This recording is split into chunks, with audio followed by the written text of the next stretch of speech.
आप सादर आमंत्रित हैं। आइए विराजमान होइए। मुनि संघ के समस्त रक्षक देवी देवताओं, आचार्य भवन के समस्त देवी देवताओं,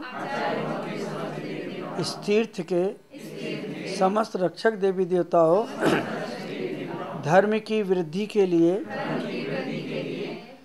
सम्यत की प्राप्ति के लिए आप सभी आमंत्रित हैं। आइए धर्म लाभ लीजिए। तीन भुवन में सार,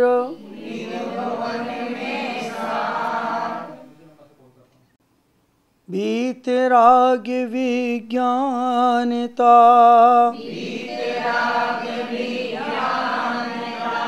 शिव स्वरूप शिव का, नमः त्रियोगी संहार के, नमः त्रियोगी संहार के। आज एक प्रश्न खड़ा हुआ है, तो राजस्थान सरकार ने कुछ कहा है। मैं वो बात आपके पास रखूं। पत्रकार का प्रश्न मेरे सामने आ रहा है। आज हम जिसकी चर्चा कर रहे हैं, हाँ जी, छैडाला में मंगलाचरण की चर्चा प्रारंभ हुई, मंगलाचरण की चर्चा हुई। इसी प्रकार से जीवन को मंगल बनाने के लिए, हाँ सुनिए। हाँ आचार्य जी नमस्कार। आपका प्रश्न मेरे सामने है। जी जी जी। और मैं सुन रहा हूँ उसको। मैं ये कह रहा था आपसे आचार्य जी कि राजस्थान जो सरकार, राजस्थान हाई कोर्ट है, उन्होंने संथारा पर जो है प्रतिबंध लगा दिया, जैन संतों के संथारा पर जी। तो मैं पूछना चाह रहा था आपसे कि इसमें आपका क्या मत है, आपकी क्या प्रतिक्रिया, ये सही किया हाई कोर्ट ने या गलत किया? मैं आपके सामने अपना उत्तर रख रहा हूँ। मेरे विचार हैं। पूर्व प्रधानमंत्री स्वर्गीय श्रीमती इंदिरा गांधी जब विनोबा भावे समाधि लेने के लिए तत्पर हुए, समाधि ली उन्होंने, उसको संतारा भी कहते हैं,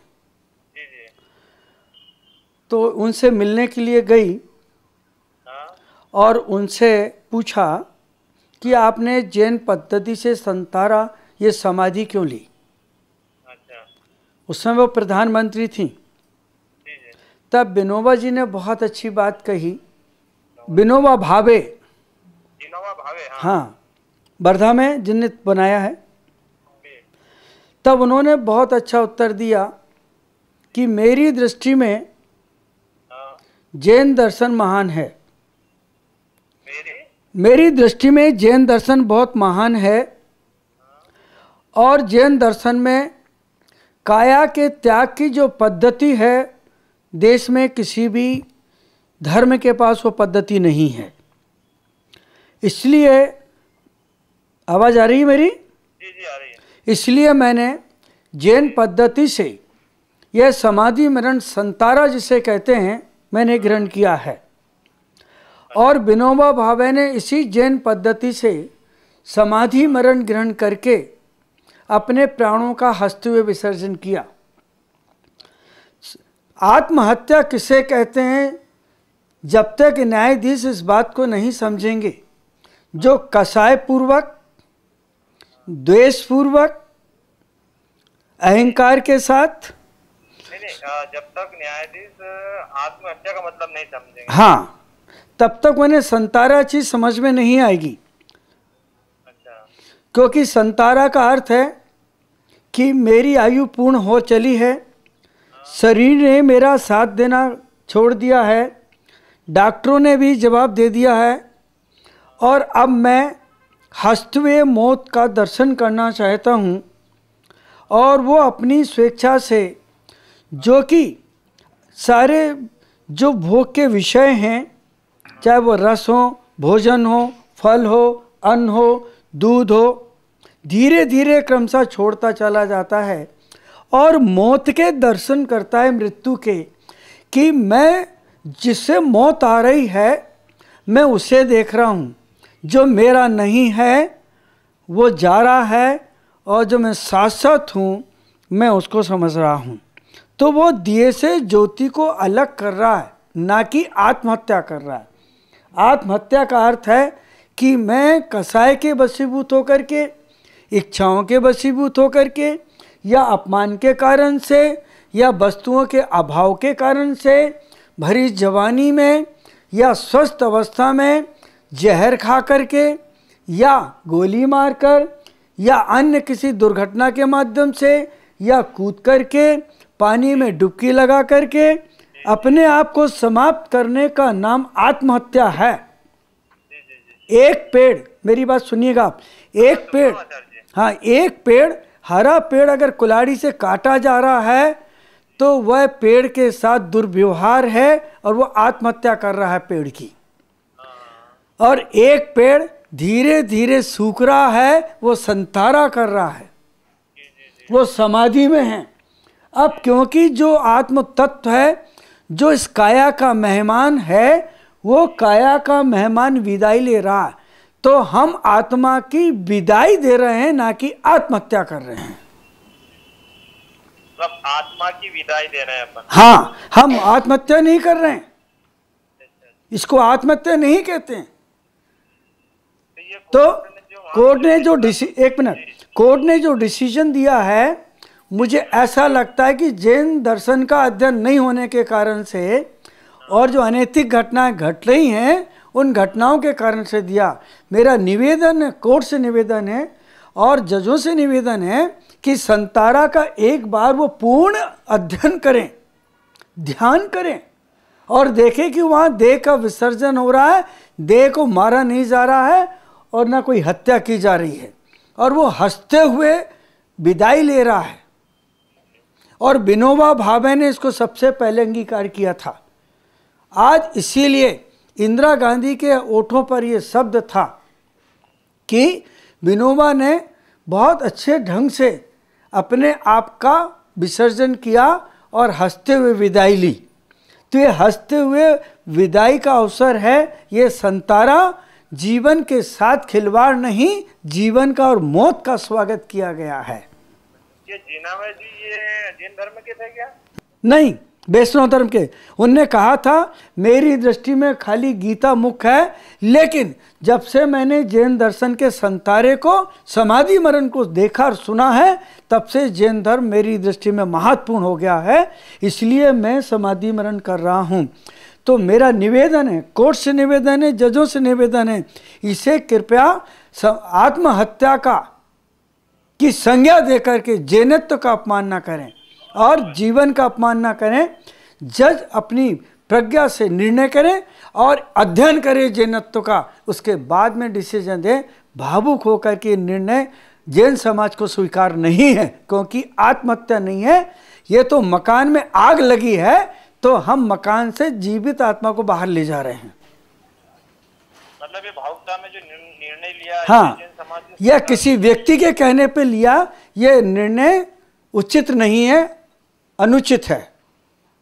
इस पे गौर करें और अदालत इस निर्णय को खारिज करे।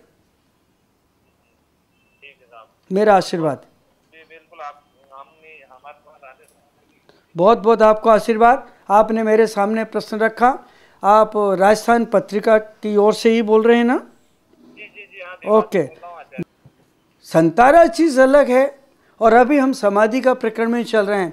मैं त्रिलोक से आपको नमस्कार करता हूँ। इसका मतलब ये होता है अब काया भी मेरी नहीं है, चेतना भी मेरी नहीं है, इंद्रियां भी मेरी नहीं है और संसार की किसी भी वस्तु से मेरा अटैचमेंट नहीं है। जिन चीज़ों से अटैचमेंट होता है और जिनसे आत्मा भाव से भवांतर जाती है, गति बिगड़ जाती है, मैं उन विषयों का आलिंगन नहीं करूँगा। जैसे उदाहरण के तौर पर कोई विष का अगर ग्रहण करता है तो उसे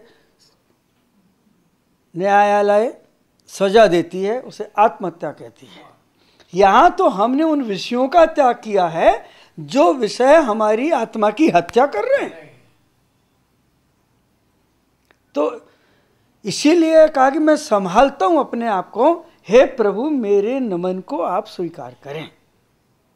देखिए आज दो चीजें आपके सामने परोस रहा हूं, उसे आपको ध्यान से समझना पड़ेगा, क्योंकि 6 ढाला ग्रंथ है मेरे सामने। 6 प्रकार से मैं आपको समझाने की कोशिश करूंगा, 6 प्रकार से मैं समझा करके आपको सम्यक राह में लाने की कोशिश करूंगा। अगर कोई व्यक्ति जिसका सुख दूसरे के दुख से पैदा होता है, एक व्यक्ति वह है, सब लोग सुन रहे हैं, एक व्यक्ति वह है जिसका सुख दूसरे के दुख से पैदा होता है, दुख से। वह व्यक्ति जिसका दुख दूसरे के सुख से पैदा होता है, वो व्यक्ति अपनी आत्महत्या कर रहा है। फिर से एक बार फिर से दोहराऊं, जो व्यक्ति दूसरों के दुख से सुख अनुभव कर रहा है, एक।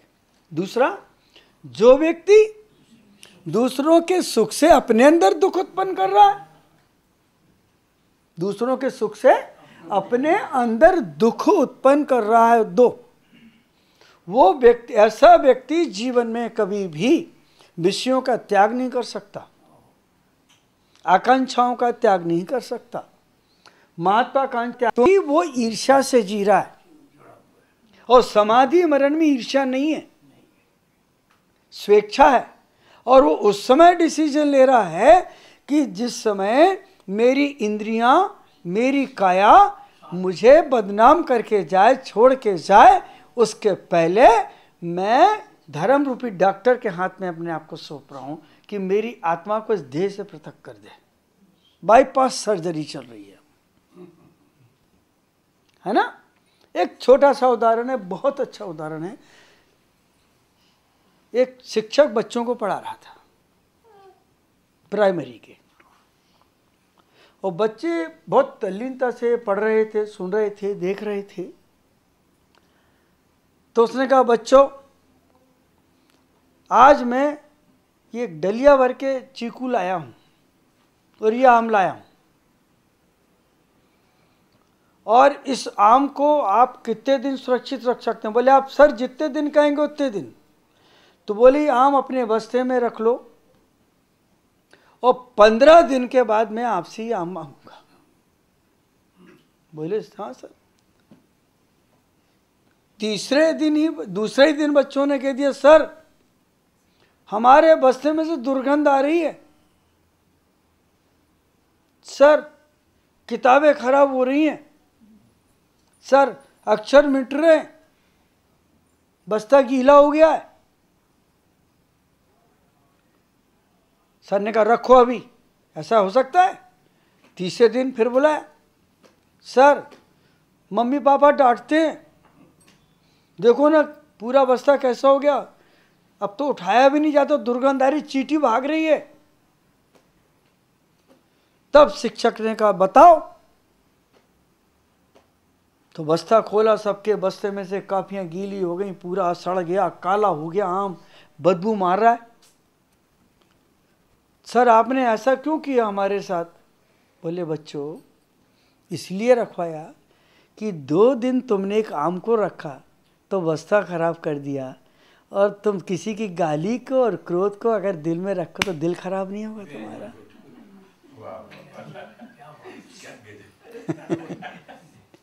है? तुम अपने दोस्तों के प्रति ईर्ष्या रखोगे, कसाय रखोगे, गलत सोचोगे। जो एक ही किताब पढ़ रहे हैं वो लोग ऐसा करेंगे। हाँ? जो एक क्लास में पढ़ रहे हैं, एक ही सब्जेक्ट को पढ़ रहे हैं, एक ही स्कूल में पढ़ रहे हैं, एक ही जगह एग्जाम दे रहे हैं, एक ही जगह पास होना है, और तुम एक दूसरों के प्रति इतना घृणा रखोगे, तो जब आम नहीं बचा सके तुम, तो अपने दिमाग को कैसे बचाओगे तुम? और वही कहना मेरा है, अगर तुम बीतरागी साधु हो और साधर्मी के प्रति अगर तुम्हारे मन में ईर्ष्या का भाव है, द्वेष का भाव है, गिलानी का भाव, भेद का भाव, छोटे बड़े का भाव है, ऊंच नीच का भाव है, ज्ञानी अज्ञानी होने का भाव है। तो तुम अपनी वीतरागता को कैसे कायम रखोगे? अभी सुख की ही परिभाषा नहीं जानते, और न्यायालय अभी संथारा की और समाधि की परिभाषा नहीं जानती, और जैन साधु की समाधि का निर्णय एक रागी व्यक्ति कर रहा है? एक चिंतन का विषय है। एक संयमी की जिंदगी का, आत्मरोहण का, है समाधि मरण का, परमात्मा से मिलने के अवसर का तुम आत्महत्या की उपाधि दे रहे हो। तो मुझे ऐसा लगता है कि जज उस ऊंचाई तक नहीं, वो उस गहराई तक भी नहीं पहुंचा। अरे खड़े हुए वृक्ष की लंबाई को आज तक किसने नापा? नाप नहीं सकता।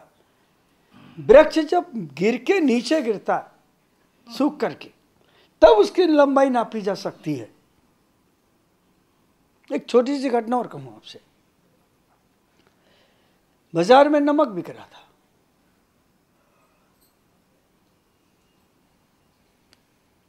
तो नमक ने कहा, अरे ये क्या बेच रहे हो?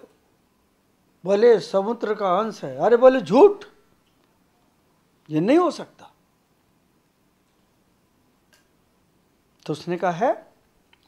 बोले समुद्र क्या है? बोले बहुत गहरा होता है और वहीं से निकला, तू भी वहीं से निकला। बोले मैं नहीं मानता, मेरा अस्तित्व अलग है, समुद्र में आया ही नहीं। तो बोले तू नाप के आ सकता है समुद्र को? बोले हाँ, बहुत ताकत है मेरे अंदर। वो गया तो वापस नहीं आया। वापस नहीं आया। क्यों नहीं आया? घुल गया। अरे जैन मुनि की समाधि की गहराई नापने जाओगे तो खुद ही मुनि हो जाओगे। है ना? खुद ही मुनि हो जाओगे। सवाल ही नहीं है। नमक सागर की गहराई नापेगी और बूंद सागर को चैलेंज देगी, हाँ? और बीज वृक्ष से लड़ने जाएगा तलवार लेकर के। तो जिनके पास संयम नहीं है, भौतिक ज्ञान है, भौतिक ज्ञान की पराकाष्ठा पर है। आपको हमने तो इसलिए निर्धारित किया है न्यायालय की सीट पर कि आप जो चोरी, बदमाशी, अनैतिक काम करते हैं उसका न्याय करें। जो जीवन भर संयम का पालन करके परमात्मा में विलीन हो रहा, उसके न्याय का अधिकार किसने दिया? है ना? किसने दिया? ये न्यूज बना लीजिए आप।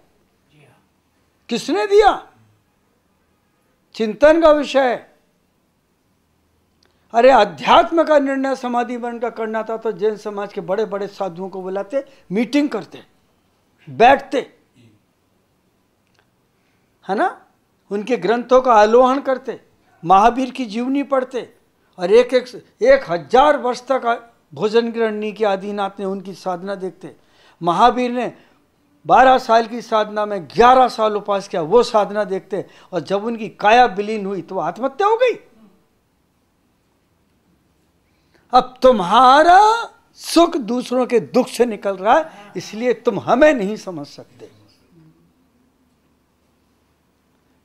उसका सुख तो उसका दुख तुम्हारा सुख बन रहा है, क्योंकि तुम दूसरों को छोटा देखना चाहते हो, तुम अपने को महान समझते हो, विराट समझते हो, श्रेष्ठ समझते हो।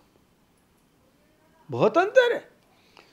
तो इन न्यायाधीशों ने अभी श्रेष्ठ को और शुभ को देखा ही नहीं। श्रेष्ठ और शुभ में जमीन आसमान का अंतर है। न्यायाधीश श्रेष्ठ हो सकता है, शुभ नहीं हो सकता। एक खिलाड़ी श्रेष्ठ हो सकता है लेकिन शुभ नहीं हो सकता। एक कलाकार श्रेष्ठ हो सकता है लेकिन शुभ नहीं हो सकता। एक पुस्तक शुभ श्रेष्ठ हो सकती है लेकिन शुभ नहीं हो सकता। एक देश श्रेष्ठ हो सकता है एडमिनिस्ट्रेशन में, व्यवस्था में, शासन में, प्रशासन में, लेकिन शुभ नहीं हो सकता है। बहुत अंतर है। तो हर व्यक्ति ने और न्याय ने श्रेष्ठ को देखा है लेकिन शुभ को नहीं देखा। अरे सुप्त वो कहलाता है जो तुम्हारी वृत्तियों को रोक दे, प्रवृत्तियों को रोक दे, तुम्हारी आसक्ति के ऊपर अंकुश लगा दे। डॉक्टर के कहने पे आप भोजन का त्याग करते जब आत्महत्या नहीं होती है। डॉक्टर के कहने पे बाईपास कराने जाते हो, जब मरीज मरता जब आत्महत्या नहीं होती, तब कानून कहां चला जाता है। और एक अपना ही डॉक्टर बन के अपना इलाज कर रहा है, और जो जो कारण से मौत आ रही है उन कारण को हटाने की कोशिश कर रहा है। हम घर में वो सामान नहीं रखते जिसके कारण से चोर आते हैं, हम बैंक के लॉकर में रखते हैं। देश का सारा काला धन कहाँ गया? स्विस बैंक में गया। क्यों गया? देश का सोना कहाँ गया? स्विस बैंक में गया। क्यों गया? क्योंकि यहाँ चोर रहते थे। यहाँ कौन रहे थे?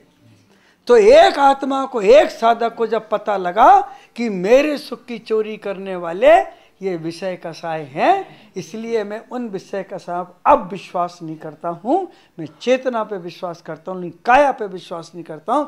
इसलिए आज मैं संतारा कर रहा हूं, संलेखना कर रहा हूं, मैं समाधि मरण ले रहा हूं, मेरे घर में आग लगी है। एक छोटा सा उदाहरण और देना चाहूँगा।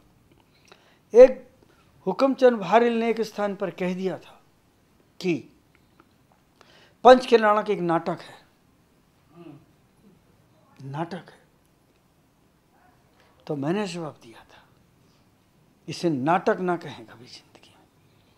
तीर्थंकर अभिनेता नहीं थे और नाटककार नहीं थे, ना प्रोड्यूसर थे ना डायरेक्टर थे, उन्होंने कोई फिल्म नहीं बनाई, वो ज्ञाता दृष्टा थे। तो मैंने कहा ध्यान से सुने आप, भिंडी की बात है। एक बेटा घर में खेल रहा है, अचानक आग लग गई। उम्र ज़्यादा नहीं है, बाप नौकर को सौंप के गया था, नौकर बाहर निकल गया और पिता सब्जी खरीदने गया। और बच्चे की उम्र कितनी है? 3-4 वर्ष की। पूरा घर धू धू कर जलने लगा। बाप को पता लगा कि बेटा भीतर हो, तुम यहाँ हो, भागा। तो बिल्कुल बाहर खड़े होकर के उसने आवाज दी, बुलाया नहीं, पप्पू खिलौना लाया ले। एकदम से दौड़ा, कूद के बाहर आया। तो लोगों ने कहा कि बेटे को आवाज क्यों नहीं दी कि दौड़ के बाहर आ जा, आग लगी। बोले कहता तो डर के मारे वही बैठा रहता। उसका लगाव खिलौने से था। तो जिनका लगाव देह से है उन्हें आत्महत्या लगती है,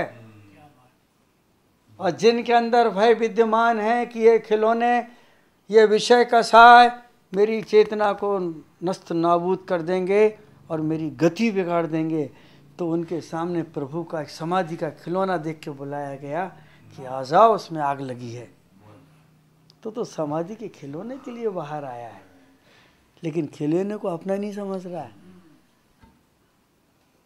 ज्ञानी पुरुष अपने तरीके से समझाते हैं। काश एक बार वो अध्ययन कर लें जिन का कि मरण क्या है, जन्म क्या है। एक जन्म शब्द को ही सीख लें, जा और मां और आधा ना। वो कंप्लीट नहीं हुआ आज तक, उसको हम लोग कंप्लीट करते हैं। जा माने जन्म देने वाला, पिता, मां, और मां माने मोह। मरण, जन्म भी मेरा नहीं, मरण। Nobody is my birth, nobody is my death, nobody is my mother, nobody is my father. I am also alone. I am nothing. Nobody is here, nobody's fingers, nobody's my hands, nobody's head, nobody is my body. I am also alone. I am without body. My soul is without body. इसलिए अब मैं इसको छोड़ रहा हूं, ये मेरी नहीं है, ये है, ये चिंतन है, ये समझ है, हम अपने को बचा रहे हैं। आखिरी में डॉक्टर भी जवाब देता तो घर वाले उसको नीचे ले जाते, उसको आत्महत्या कह दो कि तुमने उसको बुढ़े को ठुकरा दिया, उसको क्यों नहीं कहते आत्महत्या, है ना? और जिंदा को लेटाते, और हम धरती पे लेटाने वाले को जिंदा करते हैं। कई केसेस आए मेरे सामने। मैं छिंदवाड़ा चातुर्मास कर रहा था, रात के 12 बजे आए मेरे पास, बोले गुरुजी बिल्कुल दरवाजे पे थी जहाँ मैं रुका था धर्मशाला में, बाबा जी वो रोज दर्शन करती थी, बहुत बीमार, डॉक्टर ने जवाब देते प्लीज आप आ जाओ, संतों के पास करुणा होती है। हम गए दौड़ करके, उसे नीचे लेटा रखा था, डॉक्टर बोला कि बस 5 मिनट। मैंने कहा जिएगी, बोले I will see, yes stay है। मैंने उसका हाथ देखा, मैंने कहा ऊपर लेटा दो,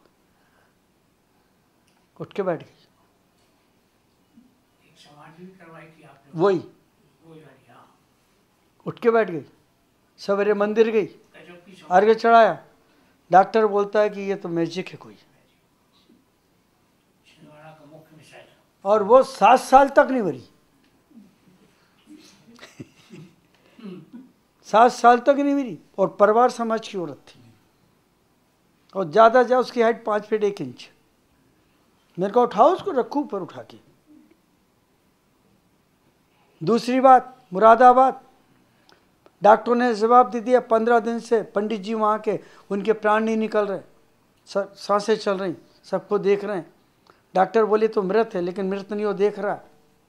तो मुझसे समझने का कि उनके प्राण नहीं निकल रहे, 15 दिन हो गए आज, डॉक्टर ताज्जुब कर रहा है कि कुछ भी नहीं है बॉडी में, फिर भी क्यों कर रहा है ऐसे ऐसे। मुझे ले गए, मैंने कहा पंडित जी हाथ जोड़ो, उसने यूँ जोड़ लिए, क्षमा मांगो, क्षमा मांगी, प्राण निकल गए। तो क्या आत्महत्या करा क्या है मैं उसकी? जैसे क्षमा मांगी सेकंड के अंदर, इसको आत्महत्या कहेंगे?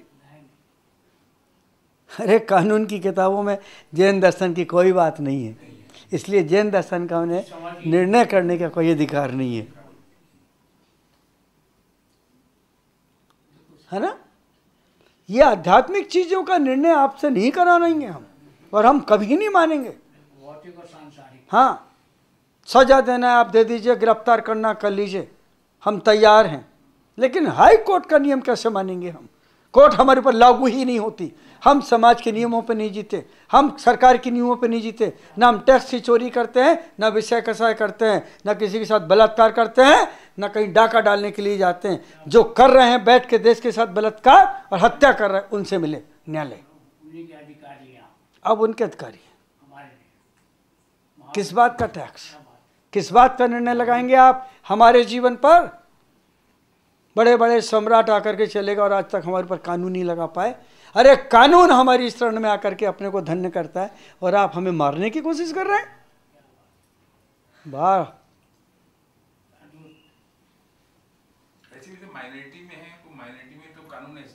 वैसे भी नहीं करेगा। हाँ, माइनॉरिटी में है हम लोग तो। चलिए, आपका समय लिया, आप प्रार्थना करिए कि सारी बातें ना हो। आज भगवान से जाके प्रार्थना करो कि उस जज को सद्बुद्धि दे और ये कानून खत्म करे। श्रुत देवता जिनवाणी माँ, जो कुछ भी श्रवण किया है, भूल चूक हुई हो, कसाय निकली हो, क्षमा चाहते हैं। ओम नमः, सबको क्षमा, सबसे क्षमा।